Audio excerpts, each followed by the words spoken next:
We are happy to report that we are able to speak live now to the Prime Minister of Jamaica, Andrew Holness, who's in Montego Bay on the north of the island. Prime Minister, thank you very much for making the time to talk to us here at BBC News. We know that you do not have the complete picture yet of the scale of the damage caused by the hurricane, but what can you tell us at this point? Well, I've just had the opportunity to do an aerial tour of the most damaged areas. And for the southwestern end of the island, particularly for the parishes of St. Elizabeth, Hanover, St. James, where I am now, parts of Manchester, it is serious damage and in some instances, total devastation. In particular, one town, Black River, has been, you could literally say, totally destroyed. The corridor along which the eye of the hurricane made landfall and proceeded, what you could effectively say is a trail of destruction. I would say about 80 to 90% of roofs were destroyed, hospitals destroyed, libraries, police station, courthouses, urban infrastructure destroyed. So the southwestern end of the island has had serious devastation. On a personal level, can you describe for us the impact this is having on you, seeing this level of devastation? Obviously, you will have experienced hurricanes before, but not one of this strength, the storm of the century. I'm sure you'll have heard that term being used as it built up in strength prior to making landfall in Jamaica. Well, you know, no one wants to experience a Category 5 hurricane. There's scarcely any infrastructure that can withstand the strength and devastation that a Category 5 hurricane carries with it.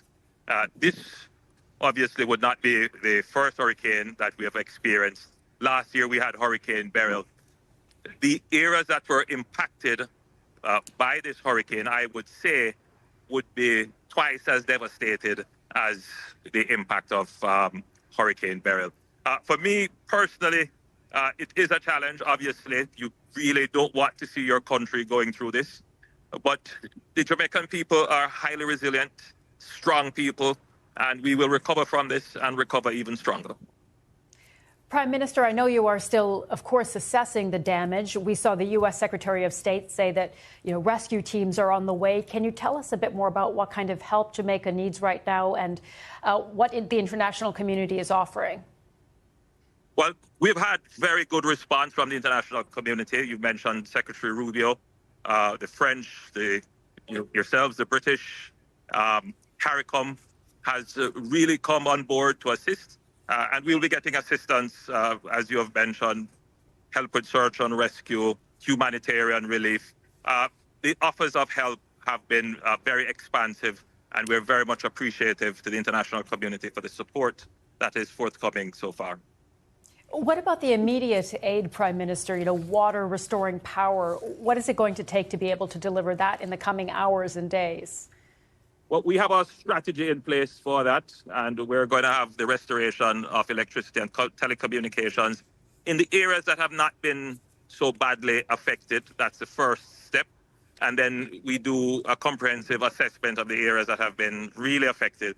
So I would suspect that within the coming days that you will begin to see the restoration of electricity right across the island. In the areas that have been badly affected, it may be a matter of weeks, but I give the assurance to my citizens that we'll be working very hard to have our electricity and telecommunications restored. Prime Minister, obviously you're focused on immediate needs, but coming back to that idea of resilience that you mentioned a short while ago, I spoke to someone yesterday, Tuesday, in Jamaica, who said that looking further ahead, the country has got to rebuild, not based on what's happened in the past, but to rebuild for future impacts. I'm sure that is something that you have been thinking about.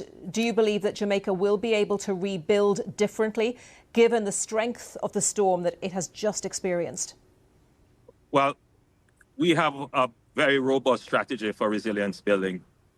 including resilience in our fiscal management and resilience in our infrastructure. We have actually started rebuilding our infrastructure in ways that take into account the new climate that we have. The truth is that our colonial history would have seen our infrastructure develop along coastal areas. And now we have started to move our roadways and highways more internal.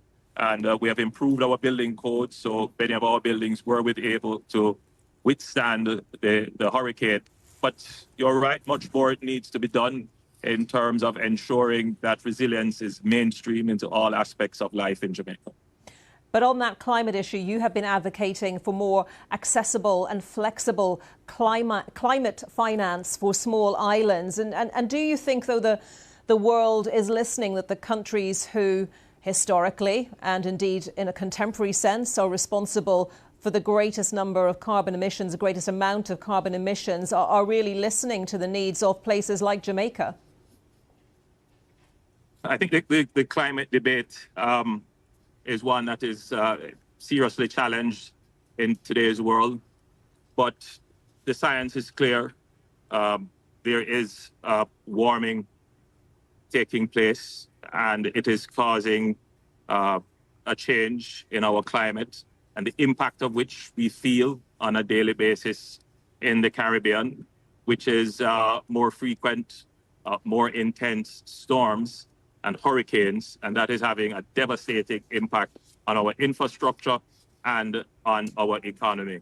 I think the world conscience, the international conscience, must be to ensure that countries like Jamaica, small island developing states, that there is a certain equity, a certain fairness, a certain climate justice, that countries like Jamaica would be able to access financing and development support in ways that helps us to build resilience, to mitigate against the challenges, and indeed to rebuild our economy when they are damaged by these natural disasters, which are indeed linked to climate change.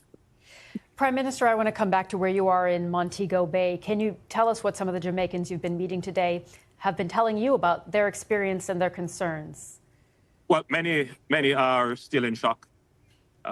Some are very much anxious now about the future, great uncertainty. But as I said earlier, the spirit of Jamaica is that we are a strong people, we're a resilient people. So we will bounce back from this, we will rebuild, and we will rebuild stronger. So I give a message of hope to the Jamaican people that your government will be able to mount a credible humanitarian and recovery response, that the international community is watching, is concerned, and there will be a mobilization of support. So Jamaica will recover and recover very quickly. And Prime Minister, before we let you go, what is the #1 priority for you and your government in the coming hours? In the coming hours, we need to reach the communities that have been marooned. So we're clearing roads, trying to get to those communities. We need to bring the humanitarian relief to them, food, temporary shelter, medicine, and in some instances, water. So that's the immediate attention right now. We do have a very robust, as I've said before, disaster management plan and administrative bureaucracy behind the scenes. So we should be able to stand up all the necessary elements of our effective relief program.